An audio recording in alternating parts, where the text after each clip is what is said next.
They didn't warn her. They didn't ask questions. They didn't slow things down or try to understand what they were seeing. They grabbed my daughter while she was jogging on a public street and snapped metal cuffs around her wrists like they were closing a case instead of humiliating a 16-year-old kid. The moment those cuffs clicked, something inside me went cold and exact. The part of me that stops hoping and starts calculating. HOA Karen stood a few feet away talking about community standards, with her chin lifted, wearing borrowed authority-like armor, while she watched a child get restrained for existing in the wrong place. I didn't yell and I didn't plead, because neither of those things matter when someone thinks they've already won. I walked toward them with slow certainty, the kind that changes the temperature of a scene before anyone realizes why. My daughter found my eyes, and even though her hands were shaking, she held herself upright and refused to fold. The neighbors stayed frozen on their porches, quiet in the practiced way of people who've learned that speaking up only makes things worse. Before we move forward, drop a comment. Where are you watching from?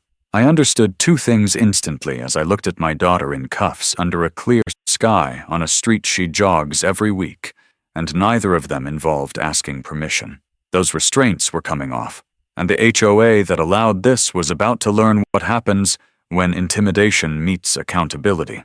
The officers wouldn't meet my eyes, which told me everything I needed to know about how solid they felt about what they were doing. This wasn't law being enforced. It was theater performed for HOA Karen because she knows how to sound official, and people tend to obey whatever sounds official long enough. She crossed her arms like a school principal waiting for a confession, convinced the presence of uniforms meant legitimacy and that nobody would dare question her version of events. She thought she had the shield of procedure, bylaws, and fear working together the way they always had. What she didn't know was that she had just stepped in front of someone who understands jurisdiction the way surgeons understand anatomy. I asked one question, calmly and without heat, because emotion is wasted on people who hide behind process. What's the charge? The answer was a sloppy chain of buzzwords stitched together to protect an ego: loitering, trespass, failure to comply with a private directive, none of it grounded in law or reality. My daughter had been jogging, nothing more, and everyone there knew it even if they pretended otherwise. HOA Karen smiled, like this was the end of the story, like the street itself was the courtroom, and fear was the verdict. I leaned close enough to my daughter that only she could hear me, and told her to breathe, because this would be over sooner than it felt. I wasn't going to argue on the street because the street is designed for intimidation and shortcuts. Courtrooms are where lies slow down, where tone stops working, and where authority has to explain itself line by line under oath. HOA. Karen didn't understand that yet, and that ignorance was about to cost her everything she thought she controlled. She saw the handcuffs as a warning to the neighborhood, proof that resistance ends in humiliation if you don't fall in line fast enough. I saw them as evidence being collected in broad daylight, on camera, in front of witnesses who would remember how eager she looked. Every command barked, every nod she gave, every second she enjoyed the spectacle added weight to what would follow. When the cruiser door closed and my daughter was driven away, the street went unnaturally quiet, like everyone sensed something irreversible had just happened. I didn't threaten anyone because threats are meaningless when the law has already started turning. I stood still and let the silence harden into resolve, knowing the HOA had crossed a line it would never be able to erase. I didn't arrive at that moment naive about how power behaves when it's misused, and HOA Karen's confidence wasn't new to me. I've watched people confuse proximity to authority with authority itself for years, mistaking loud certainty for legitimacy. Borrowed power always collapses when it's asked to justify its own behavior, and that collapse is never fast or loud at first. Karen believed uniforms automatically meant she was right, but I know legitimacy only exists where law, cause, and restraint intersect. Everything else is performance, and performance falls apart once it's recorded and reviewed without fear. My daughter understood that too, even if she couldn't have put it into legal language in that moment. She grew up watching me handle conflict with preparation instead of volume, and with timelines instead of threats. She knew calm isn't weakness, and silence isn't surrender, and that knowledge steadied her when strangers stared, and HOA Karen smirked. That composure didn't come from bravado. It came from trust, built over years of watching me never miss details and never forget names. HOA Karen misread that silence the same way she misread everything else around her. She assumed restraint meant fear, and that walking away meant backing down. In her world, people who don't fight publicly can be managed privately, fined quietly, and pressured until they comply. She built her reputation on that misunderstanding, stacking small victories over neighbors who didn't have the time or resources to push back. That strategy works right up until it doesn't, and it stops working the moment it targets someone who understands how venue decides outcomes. The street favored her, not me, because on the street, authority can be implied without proof. In court, implication dies fast. Every action needs a statute, every order needs jurisdiction, and every excuse has to survive scrutiny. HOA Karen thought she'd won because she controlled the moment, never asking herself what happens when the moment moves somewhere she can't posture. My authority has never come from rank or volume. It comes from process and patience. I didn't challenge the officers because I didn't need to. Their uncertainty was already visible and already preserved. I didn't confront Karen because confrontation is a distraction when the real work happens later under oath. She thought the story ended when the cruiser pulled away. I knew that was when it finally started. On the drive home, I didn't replay the scene to feed anger. I replayed it for sequence. Who spoke first? Who hesitated? Who nodded? Who avoided eye contact? Abuse of power leaves patterns, and patterns become arguments when you know how to present them. Karen had handed me everything I needed because she never imagined she'd be forced to explain herself in the right room. That night, the house settled into an uneasy quiet that felt heavier than noise. I knew exactly how this would unfold, and it wouldn't involve shouting matches or public theatrics. Apologies don't dismantle systems, and shame doesn't undo damage. Exposure paired with consequence does, especially when it's delivered through procedures that don't bend to confidence. HOA Karen had spent years relying on people not knowing where to push. By arresting my daughter for jogging, she showed me precisely where the pressure belonged.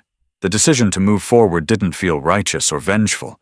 It felt procedural, like flipping a switch that had always been there. Karen believed authority flowed downward from titles and committees. I knew it flowed outward from accountability.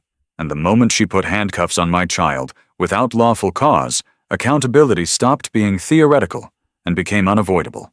I didn't wake up that morning planning to become the enemy of an HOA. And that detail matters because it exposes how casually power can be abused when the wrong person is allowed to borrow it. Authority didn't enter my life through dominance or volume. It entered through responsibility, repetition, and the quiet weight of consequences that don't disappear once the room empties. Long before HOA Karen ever learned how to weaponize a clipboard, I learned how systems behave when no one is watching, how rules can be bent without technically breaking, and how damage hides inside polite language until someone forces it into daylight. That experience shaped how I saw the scene on that street, not as chaos, but as a predictable outcome of unchecked confidence. Karen wasn't improvising when she ordered my daughter detained. She was operating exactly the way she had been conditioned to operate, believing procedure would protect her the way it always had. My authority has never been decorative. It wasn't handed to me through elections or titles meant to impress neighbors at meetings. It was earned in rooms where mistakes follow you home, and decisions leave marks you can't scrub away with excuses. That background trained me to listen differently, to pay attention to what people say when they think they're safe, and how they move when they believe no one will question them. Watching HOA Karen that day felt familiar in the most unsettling way, because I recognized the posture immediately. It was the posture of someone who has never been challenged by anyone who knows where the real levers are. She wasn't confident because she was right. She was confident because she had never been made to explain herself to someone who could make her words matter. My daughter grew up inside that world of quiet accountability, not because I forced it on her, but because she watched it modeled every day. She learned early that power isn't loud, and that the people who shout the most often have the least to stand on. That understanding is why she didn't panic when strangers stared and metal closed around her wrists. She was scared, but she wasn't lost. She knew that what was happening wasn't the end of a story, just a badly chosen opening move by someone who thought intimidation could substitute for legitimacy. That trust between us didn't form overnight. And it didn't come from speeches or warnings. It came from years of watching me walk into difficult situations without rushing and walk out having changed the rules instead of breaking them. HOA Karen, by contrast, learned authority in a vacuum. Her power came from repetition without resistance, from the slow erosion of community confidence that happens when people decide it's easier to comply than to push back. She wasn't born a tyrant. She was shaped by a structure that rewarded certainty and punished hesitation, a system that let her confuse enforcement with ownership. Over time, that confusion hardened into belief. She believed the neighborhood belonged to her to manage, to correct, to discipline, and eventually to dominate. No one had ever forced her to draw a clear line between what she preferred and what the law allowed. That distinction didn't matter in HOA meetings where dissent was rare and consequences were mostly financial. It mattered very much on a public street with cameras rolling and a minor in handcuffs. My familiarity with authority is rooted in knowing its limits. Real authority doesn't need to exaggerate or threaten because it doesn't fear inspection. It survives questions. It welcomes records. Karen's authority, on the other hand, depended on speed and confusion. She needed moments to pass before anyone could think too clearly about them. She needed neighbors to doubt themselves just long enough to stop resisting. That's why she escalated situations quickly and framed ordinary behavior as defiance. Speed creates fear, and fear creates compliance. It's a simple formula that works until someone refuses to be rushed into the wrong arena. I've spent years refusing that rush. I know how easily people can be baited into arguments that feel satisfying, but change nothing. I also know how devastating patience can be when it's paired with preparation. That patience is what Karen mistook for weakness when she saw me stand quietly on that street. She thought silence meant uncertainty, and stillness meant surrender. She had no idea that I was already working several steps ahead, mapping out the procedural landscape she had never bothered to learn, because no one had forced her to. Authority without understanding is fragile, and Karen's understanding stopped at the edge of whatever room she happened to be standing in. The neighborhood had been primed for abuse long before my daughter ever laced up her shoes that morning.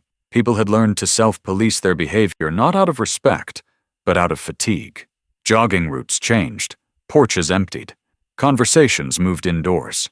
HOA Karen interpreted that withdrawal as success, proof that her methods were effective. In reality, it was evidence of damage, the kind that accumulates quietly until it reaches someone who knows how to expose it. My arrival on that street didn't create conflict. It interrupted a pattern that had been running unchecked for years. Authority also means understanding narrative, and Karen had been controlling the narrative for a long time. She framed herself as the guardian of order, the last line between chaos and civility. That framing allowed her to justify almost anything in her own mind, including humiliating a teenager in front of her neighbors. When people see someone as a protector, they excuse behavior they would condemn in anyone else. Karen relied on that excuse reflexively. She never stopped to consider what would happen if someone refused to see her as the hero of her own story. She never imagined someone would take her actions out of context and place them inside a framework she didn't control. My work has always involved doing exactly that, removing actions from the stories people tell themselves and placing them next to objective standards that don't care about intention. Intentions are easy to claim and impossible to measure. Conduct is different. Conduct leaves traces. It shows up in reports, footage, and timelines. Karen's authority had never been tested against those measures because no one before had the combination of proximity, knowledge, and resolve to do it. When she ordered my daughter detained, she created that combination herself without realizing it. I didn't learn authority from books or slogans. I learned it from consequences that arrived whether I was ready or not. That education makes you allergic to theatrics and deeply skeptical of anyone who relies on them. Watching Karen posture that day, I wasn't impressed or intimidated. I was concerned, not for myself, but for how far she was willing to go without understanding the weight of what she was doing. People who don't understand consequences tend to create them for themselves eventually. Karen had just accelerated that timeline dramatically. The trust my daughter placed in me in that moment wasn't blind. It was built on a long record of watching me follow through. She had seen me walk into rooms where people expected compliance and walk out having reset the entire conversation. She had watched me dismantle arguments without raising my voice and shut down threats without acknowledging them. That history mattered because it gave her something solid to hold on to when everything else felt unreal. Karen saw a frightened kid. I saw a witness who would remember every detail clearly because she knew it mattered. Authority also involves restraint, and restraint is something Karen never learned because she was never required to practice it. She escalated because escalation worked for her. It scared people into silence and produced immediate results. What she didn't understand was that escalation also leaves fingerprints everywhere. The harder you push, the more evidence you generate. Real authority knows when not to act. Borrowed authority acts compulsively because it's terrified of losing momentum. That fear was written all over Karen's behavior, even if she mistook it for confidence. By the time the cruiser pulled away with my daughter inside, the contrast between our understandings of authority was complete. Karen believed she had asserted control. I knew she had surrendered it. She believed the story would end with paperwork and silence. I knew it would begin with scrutiny and expansion. Authority isn't about what happens in the moment. It's about what survives review. Everything Karen did that day was designed to look decisive in real time. None of it was designed to survive being slowed down and examined by people who don't care how convincingly she spoke. That difference shaped every step that followed. I didn't rush to make statements or rally neighbors. I didn't call meetings or demand apologies. I prepared because preparation is what turns outrage into consequence. Karen had spent years cultivating a reputation inside a bubble. I was about to introduce her actions to a much larger environment where reputation means nothing without legality to support it. She thought she had authority because people complied. I knew compliance is often just the absence of options. The moment someone creates an option that can't be ignored, the illusion collapses. By arresting my daughter for jogging, HOA Karen crossed from nuisance into liability, from local irritation into a matter of record. She didn't understand that transition because she had never experienced it before. Authority taught her to dominate rooms, not survive audits. It taught her to control people, not withstand scrutiny. Everything about my background told me exactly how that imbalance would resolve itself once the right process began. The street had been her stage. What came next would be mine. HOA Karen didn't operate alone, and that illusion of solitude is one of the most dangerous myths about people like her. She thrived inside a structure that rewarded aggression while disguising it as governance, a system designed less to protect communities and more to insulate those who enjoy control. Homeowners associations are uniquely positioned for abuse because they sit in the uncomfortable space between private authority and public consequence. Borrowing language from law without being fully bound by it, Karen understood that dynamic instinctively. She learned how to speak in terms that sounded official enough to intimidate, but vague enough to avoid immediate accountability. That wasn't an accident. It was a skill sharpened over time in meetings where no one pushed back and letters where no one demanded proof. The board that surrounded her functioned like armor, not oversight. On paper, it existed to check power, but in practice, it absorbed responsibility and redistributed blame so thinly that no single decision ever seemed to belong to anyone. Karen used that diffusion expertly. When she acted, she framed it as consensus. When challenged, she pointed to policy. When policy failed, she claimed interpretation. The structure was designed to blur lines, and Karen lived comfortably in that blur.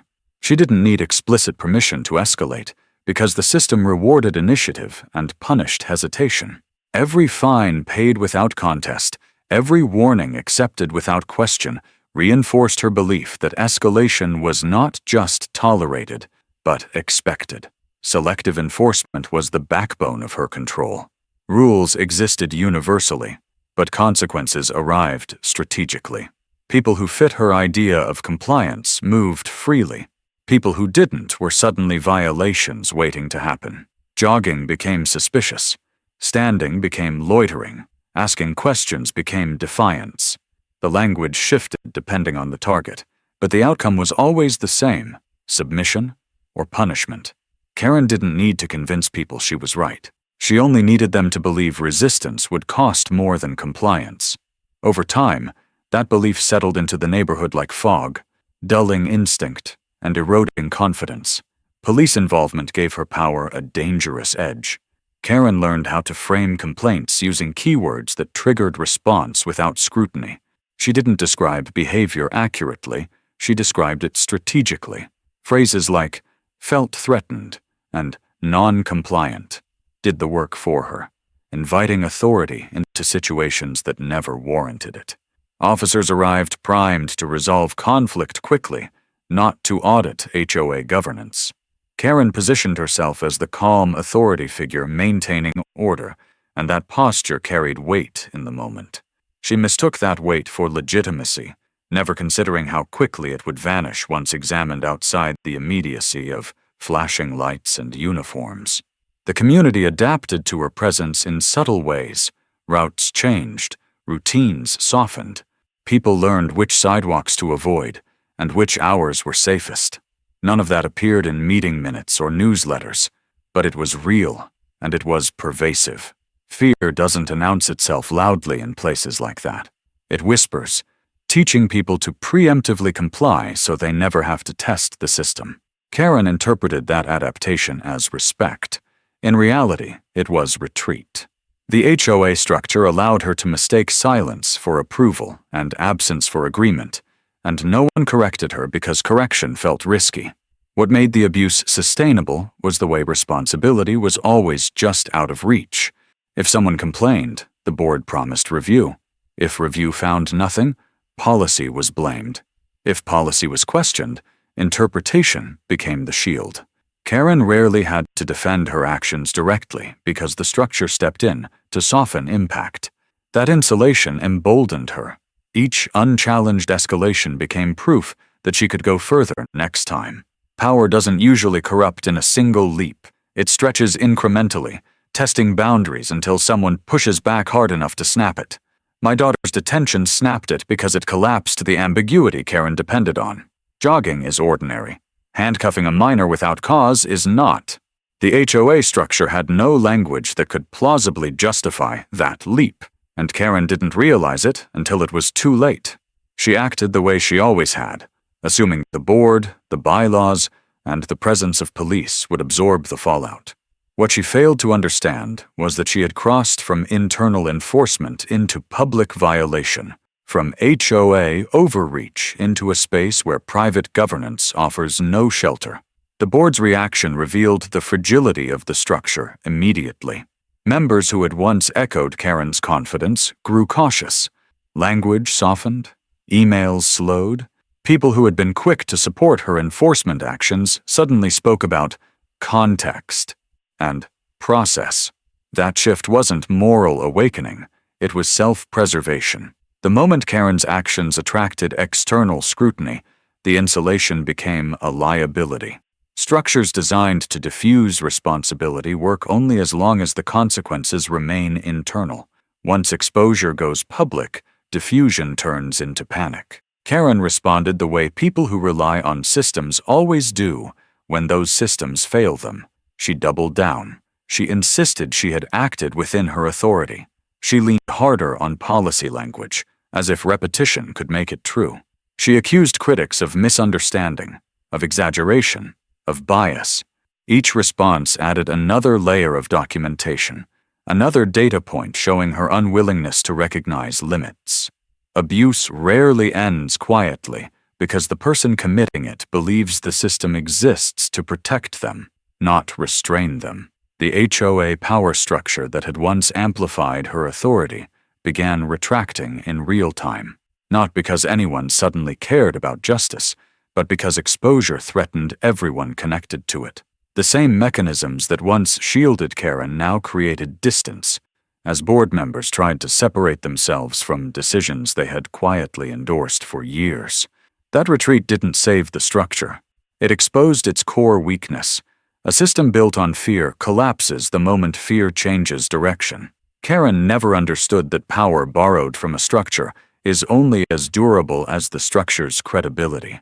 She treated the HOA like a personal extension, forgetting that it existed only because people tolerated it. The moment tolerance turned into scrutiny, the illusion of authority evaporated.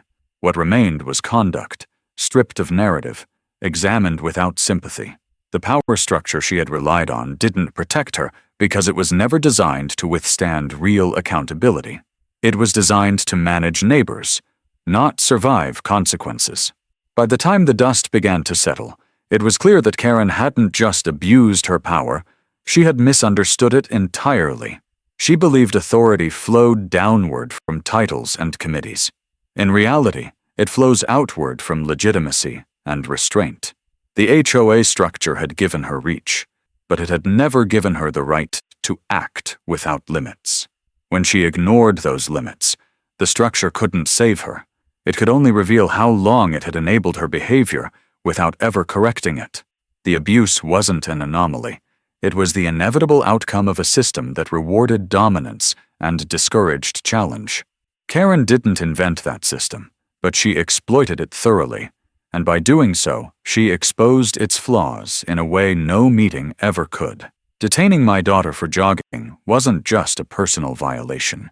It was the moment the HOA's power structure finally collapsed under the weight of its own design, unable to justify what it had allowed for so long. Once the noise of the street faded and the immediate spectacle was behind us, the work narrowed into something quieter and far more dangerous for HOA Karen: documentation. Discovery doesn't announce itself with confrontation. It arrives with patience, and patience is what people like Karen never prepare for. I didn't chase reactions or demand explanations because reactions evaporate and explanations mutate. I focused on records because records don't change their story once they're locked in place. Every system that abuses power leaves behind a trail, not because it intends to, but because it assumes no one will ever follow it all the way to the end. Karen had spent years relying on that assumption, trusting that neighbors would back down long before anyone bothered to connect the dots she left scattered behind her. The first layer of proof came from the incident itself, and I treated it with the same restraint I apply to any evidence that feels emotionally charged. I didn't rush to frame it as outrage. I framed it as sequence. Who initiated contact? Who escalated? Who gave direction? Who deferred? Those details matter because authority is rarely exercised in a single act. It's expressed through progression. Body camera footage revealed that progression clearly. The officers didn't arrive intending to arrest a jogger. They arrived uncertain, scanning for cues, and Karen provided them with a narrative she had rehearsed many times before. Her presence wasn't passive. She guided the encounter with posture, proximity, and language designed to convert ambiguity into action. That guidance was visible frame by frame, impossible to explain away once slowed down and reviewed without adrenaline in the room. Audio filled in what posture alone could not. Karen's tone shifted subtly as the encounter progressed, growing firmer as compliance failed to materialize. She framed jogging as defiance, presence as provocation, normal behavior as threat.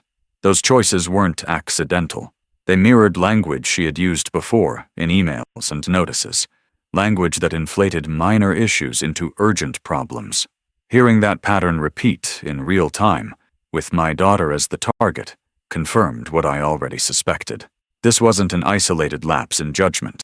It was a method applied automatically, without consideration for context or consequence. Reports told the same story in a different way. Karen's descriptions leaned heavily on subjective feelings rather than objective actions. Words like felt, seemed, and appeared replaced verifiable behavior. That substitution is a hallmark of overreach because feelings can't be cross-examined, but actions can. I highlighted every instance where emotion stood in for cause, knowing that each one weakened her position the moment it was forced into a forum that demands clarity. The absence of specific statutory justification wasn't an oversight, it was avoidance. Karen knew there was no lawful basis for detaining a minor for jogging, so she avoided anchoring her claims to anything that could be measured. From there, discovery expanded outward into context. I requested prior complaints, notices, and communications involving similar incidents, not because I needed them to prove what happened that day, but because patterns transform misconduct into policy. What surfaced was a familiar mosaic. Joggers questioned. Teenagers stopped. Neighbors warned for being out of place in their own community. Each incident alone looked trivial, easy to dismiss. Together, they painted a picture of selective enforcement guided by personal preference rather than legitimate safety concerns. Karen had been practicing on smaller targets, refining her approach, and relying on the same silence that had protected her for years. Emails were particularly revealing, not for what they said explicitly, but for how casually authority was assumed. Karen spoke as if the neighborhood were her jurisdiction, referring to my streets and my standards without irony. Board members responded with deference, rarely questioning her framing. That dynamic mattered because it showed endorsement through acquiescence. No one needed to instruct Karen to act this way. The system had trained her to believe she was expected to. That belief would later collapse under scrutiny, but for now it explained how easily she escalated without hesitation. Witness statements added another dimension. Neighbors described the same emotional calculus repeating again and again. They didn't agree with Karen, but they didn't oppose her either. Opposition felt risky, and risk felt unnecessary when compliance seemed easier. That environment doesn't arise spontaneously. It's cultivated through consistent demonstration that resistance invites attention, and attention invites punishment. Karen had cultivated it carefully, and my daughter's detention was simply the moment when that cultivation became undeniable. Insurance documentation was the point where abstraction turned into consequence. Liability doesn't care about intention, only exposure. Once footage, reports, and patterns were aligned, the question stopped being whether Karen had authority and became how much her actions would cost everyone connected to her. Insurers asked for timelines, policies, and justifications that didn't exist. Each unanswered question tightened the scope of responsibility. The board's tone shifted immediately once those inquiries began, because financial risk has a way of clarifying priorities faster than any moral argument ever could. Legal analysis tied everything together, not with dramatic language, but with precision. Statutes governing unlawful detention, deprivation of rights, and acting under color of authority aren't flexible.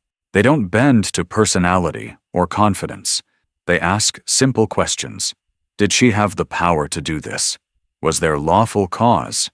Was the action reasonable? Karen failed every test.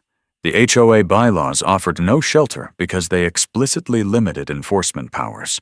The presence of police didn't transfer authority to her. It exposed how eagerly she attempted to wield it without basis. That distinction is fatal in court because it strips away the ambiguity abusers rely on. What made the proof devastating wasn't any single piece of evidence. It was the way each piece reinforced the others. Footage matched reports. Reports contradicted statutes. Emails revealed mindset. Witnesses confirmed pattern. Insurance inquiries highlighted risk. Together, they formed a structure of accountability Karen had never encountered before. She was used to winning in moments, not in records. Discovery operates on records. It doesn't respond to tone. It doesn't care how convinced someone feels about their own righteousness. It cares about consistency, legality, and impact. Karen attempted to respond as discovery progressed, sending explanations and justifications that only deepened the problem. Each response created new documentation, new inconsistencies, new avenues for examination. She couldn't stop herself. because she believed explanation equaled control. In reality, explanation without legal grounding is just confession spread over multiple pages. The more she tried to frame her actions as protective, the clearer it became that protection was never the goal. Control was. And control is not a defensible interest under the law. By the time discovery closed, the narrative Karen had relied on for years was gone. In its place stood a timeline that didn't flatter her, a record that didn't bend, and proof that didn't need interpretation to be understood. The system she trusted to shield her had done the opposite.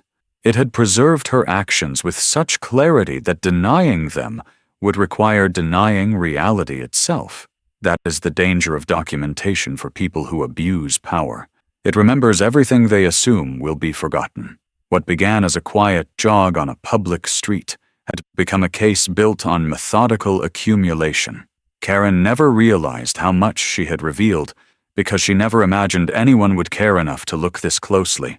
Discovery proved her wrong. It didn't argue with her.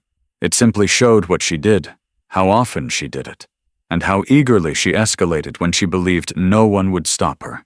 By the time the proof was complete, the outcome was no longer a question of if. It was only a question of when. The confrontation didn't arrive the way HOA Karen expected it to, and that mismatch between expectation and reality is where her collapse truly began. She believed confrontation meant raised voices, angry neighbors, maybe a heated meeting where she could dominate the room through posture and persistence. She prepared for noise. What she was not prepared for was silence, the kind that settles in when people realize the outcome is already determined and there's nothing left to negotiate. The first public sign that her control was slipping wasn't a protest or a challenge, it was hesitation.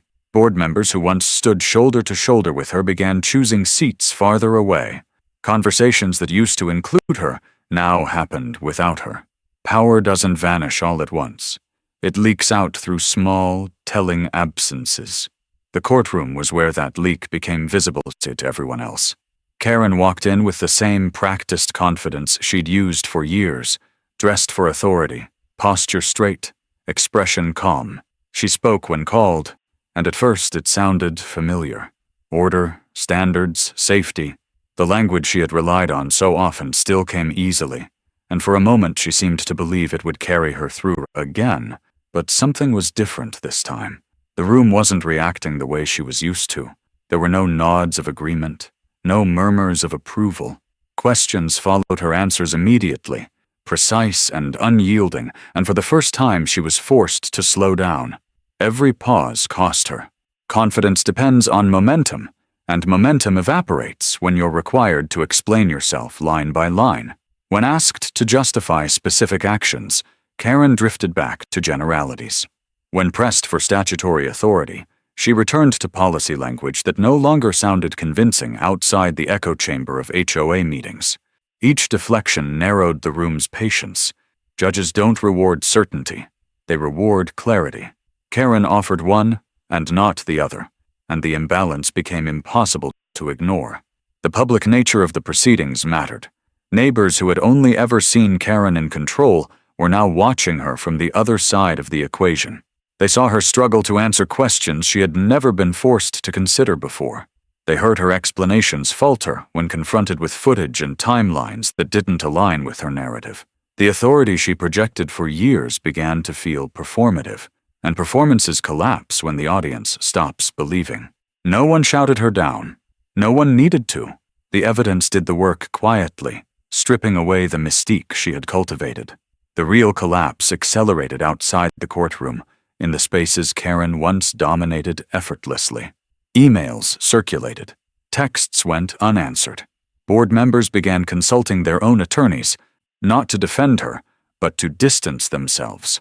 That shift wasn't announced. It revealed itself through cautious language and delayed responses. Karen noticed, and for the first time, she reacted not with escalation, but with confusion. She had built her identity around control, and control requires feedback. When feedback disappeared, she had nothing to anchor herself to. Public records requests brought more details into the open, and with them came scrutiny Karen had never faced.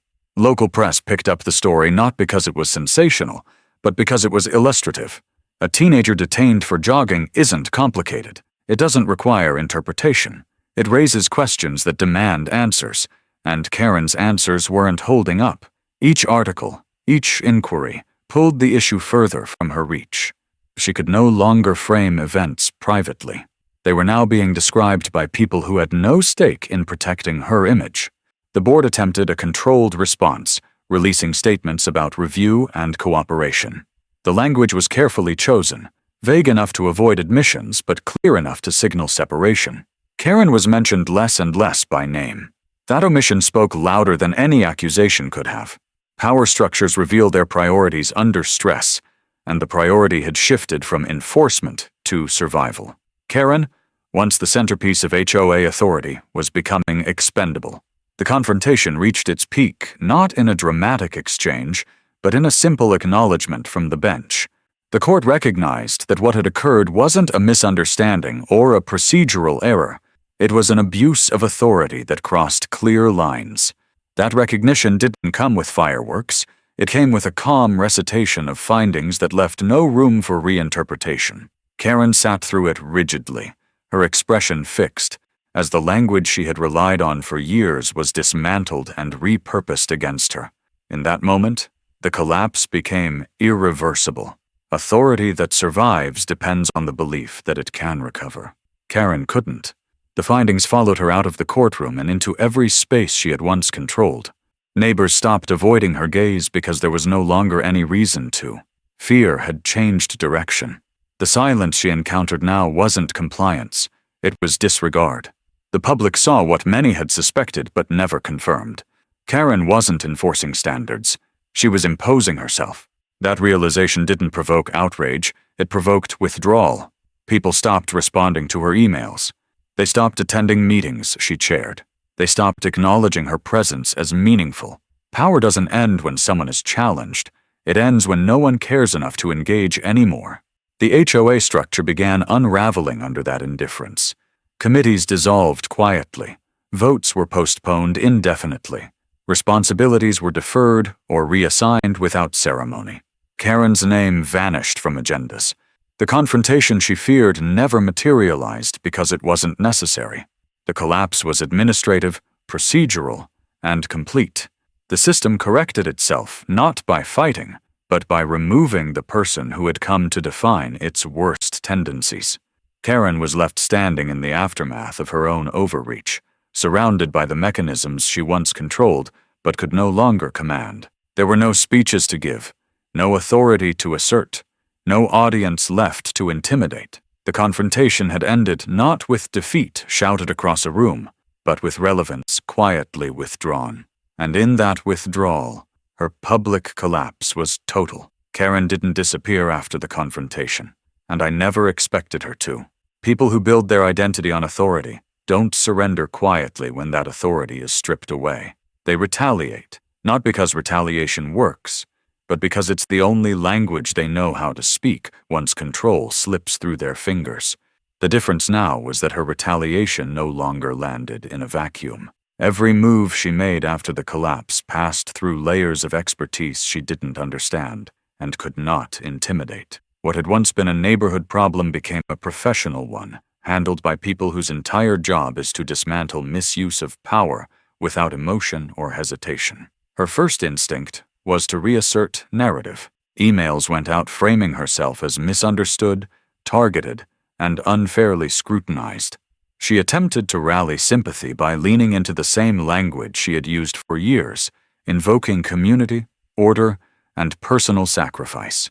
But narrative without authority has no traction, and her words now encountered specialists who didn't respond to framing. They responded to facts. Each email was logged, preserved, and compared against the record she had already created. What she thought was defense became supplementation, adding context that further contradicted her earlier claims. Legal experts stepped in not to argue, but to audit. Audits are merciless because they don't care about tone. They care about consistency. Karen's decisions were mapped against statutes governing unlawful detention, civil rights violations, and acting under color of authority. Each comparison produced the same result. She had exceeded her powers repeatedly and without justification. Her reliance on HOA bylaws collapsed under scrutiny because those bylaws explicitly limited enforcement authority. She had treated them as a license. Experts treated them as evidence of violation. Insurance professionals moved even faster. Once exposure crossed into civil rights territory, coverage questions became unavoidable. Directors' and officers' policies don't protect intentional misconduct, and Karen's behavior showed intent through repetition. The language she used, the way she escalated situations, and the consistency of her actions stripped away any claim of accident. Carriers responded by reserving rights, a polite phrase that carries devastating implications.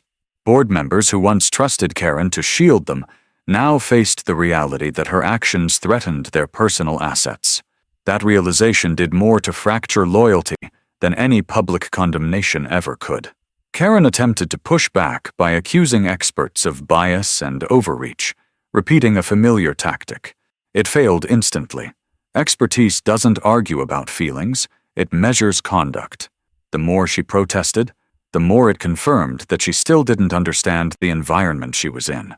She tried to frame herself as a victim of bureaucracy, but bureaucracy is immune to victimhood narratives. It processes inputs and produces outputs. Karen was now an input, not an operator. The retaliation escalated into complaints and procedural challenges, each one handled by specialists whose job is to neutralize disruption. Karen filed motions. She submitted rebuttals. She demanded reconsideration. None of it slowed the process. In fact, it accelerated it.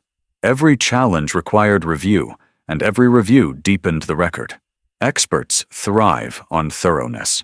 What Karen saw as obstruction, they saw as opportunity to clarify, document, and finalize conclusions she could no longer escape. One by one, the avenues she had relied on for leverage closed. Attorneys stopped returning calls without retainers she could no longer justify. Consultants distanced themselves once the scope of exposure became clear. Allies evaporated quietly, citing scheduling conflicts and vague obligations.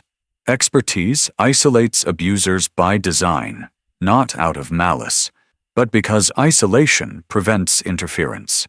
Karen found herself surrounded by professionals who spoke in timelines and deliverables instead of promises and reassurance. There was no room left for intimidation. The most damaging retaliation came from Karen herself. She continued to speak, continued to write, continued to explain, unaware that every attempt to salvage her position only reinforced the findings against her. Experts don't need confessions when patterns already exist, but Karen provided both. Her insistence on justifying the detention of a minor revealed mindset. Her refusal to acknowledge limits confirmed intent. Retaliation exposed not strength, but desperation. By the time expert review concluded, Karen was no longer a participant in the process. She was the subject of it. Recommendations were drafted with clinical precision, outlining violations, consequences, and corrective actions that didn't require debate. There was no drama attached to those documents, just finality. Karen's name appeared not as an authority, but as a liability, a designation that carries weight long after the last meeting adjourns. The experts didn't raise their voices. They didn't threaten. They didn't posture. They did something far more effective. They removed every mechanism Karen once used to influence outcomes. Without access, without credibility, without protection, retaliation became meaningless noise. The system adjusted, not in response to her demands, but in spite of them. Karen had believed power was something you could cling to if you fought hard enough. Expert retaliation taught her otherwise. Power exists only as long as systems tolerate it. Once expertise identifies abuse, tolerance ends quietly and permanently. There was no victory speech, no public humiliation, no spectacle. There was only the steady hum of process completing its work while Karen watched from the outside, unable to interrupt, unable to delay, and unable to matter. The end did not arrive with celebration, and that was the point. Systems that correct themselves properly do so without applause, Because applause suggests spectacle, and spectacle suggests something might still be negotiable. Nothing was. The HOA did not vote to survive. It didn't rally or rebrand. It concluded. Paperwork closed it the way paperwork had once empowered it, with signatures that carried no emotion and finality that required no explanation. The mechanisms Karen had relied on to intimidate neighbors were dismantled quietly, item by item, until there was nothing left to enforce, and no one left to enforce it. Authority didn't change hands. It dissolved. The neighborhood noticed the change in small ways first. Morning routines returned to normal without anyone announcing that it was safe again. People jogged where they wanted. Teenagers gathered without scanning for scrutiny. Porch conversations stretched longer because no one felt the need to retreat indoors when a particular figure appeared. The absence of enforcement was not chaos. It was relief. Order didn't vanish with the HOA's collapse. It reappeared naturally, the way it does when people are trusted to exist without constant correction. Karen attempted no final address, no farewell message. There was nothing left to address, and no audience left to receive it. Her name disappeared from inboxes, from agendas, from the quiet hierarchy she once dominated. Emails that had once carried her authority now bounced or went unanswered. The structures that amplified her voice no longer recognized it. That silence wasn't imposed, it was earned. People didn't avoid her out of fear anymore. They avoided her out of indifference, which is the only true end of power built on intimidation. My daughter returned to her routines without commentary. She didn't frame what happened as victory or justice. She framed it as finished. That distinction mattered. Victory implies a contest. This was correction. She jogged past the same streets where handcuffs had once closed around her wrists, not defiantly, not cautiously, but normally. Normalcy was the outcome Karen had never understood the value of. Normalcy doesn't require enforcement. It requires boundaries that aren't abused. I didn't attend any meeting marking the HOA's dissolution. There was nothing to mark. The work had been procedural, not performative, and it ended the same way it began. The filings were completed, the liabilities resolved, the authority removed. That was enough. Justice doesn't need witnesses once it's complete. It needs compliance, and compliance had arrived quietly, without argument. Karen was seen occasionally in passing, but never addressed. No one confronted her. No one needed to. Confrontation grants relevance, and relevance was the one thing she no longer possessed. She moved through spaces that no longer reacted to her presence. Doors didn't close, conversations didn't pause. The world continued without adjusting itself around her, and that realization settled in slowly, without mercy. Power that depends on reaction cannot survive indifference. The HOA's records were archived, not preserved as legacy, but as reference. They became examples used by professionals to illustrate how private governance collapses when it confuses authority with entitlement. Karen's decisions were no longer anecdotes whispered among neighbors. They were case studies, stripped of narrative, and presented as conduct with consequences. That transformation ensured she would never again mistake silence for approval or hesitation for weakness. The system remembered her, even if the neighborhood no longer did. I did not issue statements or seek acknowledgement. The outcome spoke for itself. The HOA was gone. The enforcement mechanisms dismantled. The intimidation ended. Anything more would have cheapened the result. Justice delivered properly leaves nothing to argue about. It leaves nothing to reclaim. It leaves no room for reinterpretation. Karen understood that eventually, not in a dramatic moment, but in a series of small recognitions that accumulated into certainty. The last time I saw her, there was no anger on her face. There was calculation that no longer mattered, and confidence that no longer landed anywhere. She waited for something to happen that never did. No one approached. No one deferred. No one adjusted. The authority she once projected had nowhere to attach itself. Without a structure to carry it, it collapsed inward, quiet and complete. The neighborhood did not celebrate her fall. It forgot it. That is the most thorough kind of ending. Fear evaporated not because it was confronted loudly, but because it no longer had a source. People reclaimed space without thinking about why it had once felt restricted. Children learned routes that had never been written down as off-limits. The absence of control allowed something simpler to take its place, a shared understanding that existence does not require permission. Karen never apologized. She never needed to. Apologies are for relationships, and she no longer had one with the community she tried to dominate. The law does not require remorse to function. It requires compliance, and compliance had been enforced fully. Her silence was not dignified. It was involuntary. It was the sound of someone realizing too late that the system they abused has moved on without them. Nothing followed. No sequel. No renewed conflict. The HOA did not return in another form. The structure that allowed Karen to thrive was dismantled thoroughly enough that rebuilding it would require scrutiny no one was willing to endure again. The lesson embedded itself without needing to be stated. Authority borrowed without restraint ends quietly, and when it does, no one rushes to replace it. The street where my daughter had been detained looked the same as it always had. That was the final confirmation. Power that vanishes leaves scars. Power that never belonged leaves nothing behind. HOA Karen went silent.